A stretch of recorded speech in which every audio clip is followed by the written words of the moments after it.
The point that I want to touch upon now, though, is I think another issue which relates to the how, the tools of statutory interpretation.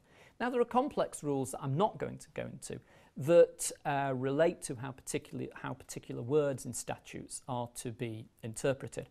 What I do want to talk about is the role of presumptions in statutory interpretation. Now, these presumptions, to me, tell us more about the reality of statutory interpretation, the way the common law works, than any attempt to generally abstract such as the way that scholars and commentators try and suggest that there's a literal rule, golden rule, a mischief rule, etc. So let's focus for the moment on the presumptions of statutory interpretation. Now, there are certain presumptions that have grown up around how a statute is to be interpreted. And the presumptions are as follows. First presumption. There's a presumption against the alteration of the common law. A second presumption, that mens rea, or the mental element, should be a part of a criminal offence. Next, there is a presumption against the retrospective application of a statute. There is also a presumption against the deprivation of an individual's liberty, property or rights. There is a presumption that legislation doesn't apply to the Crown, a presumption against breach of international law, and a presumption that words take their meaning from their context. Now I just want to say a couple of words, not about all of those presumptions, but about some of them. The presumption that words take their meaning from their context. I think if you read any number of modern statutory interpretation cases, you'll see that this is what informs judicial practice. Obviously, one reads within context to a large extent. This is a commonsensical idea. When you read, context is important to the creation of the meaning of the thing that you are reading.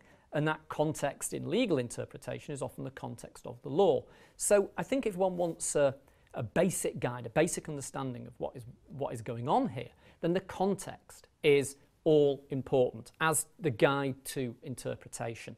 Now, in a more specific sense, this is a presumption that judges make in areas of ambiguity, that words will take their meaning from their context. But what strikes me as interesting about these presumptions of statutory interpretation is that there are certain, if you like, substantive values within them, which will be used in the event of ambiguity in a statutory provision. For instance, there is a presumption against the retrospective application of a statute, which is fundamental to the rule of law, that the law cannot have retrospective application, that can only have an application in relation to the future.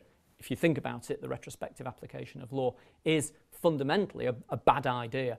The other interesting thing here is that we make a presumption in statutory interpretation against the deprivation of an individual's liberty or property or rights. In other words, the spirit of interpretation in the common law is one that stresses individual liberty, property and rights. A great deal more could be said about those presumptions. But my most minimal point here is that I think to understand the contemporary practice, it's these presumptions that really take us to where the action is, rather than other more abstract understandings of what is going on in this area.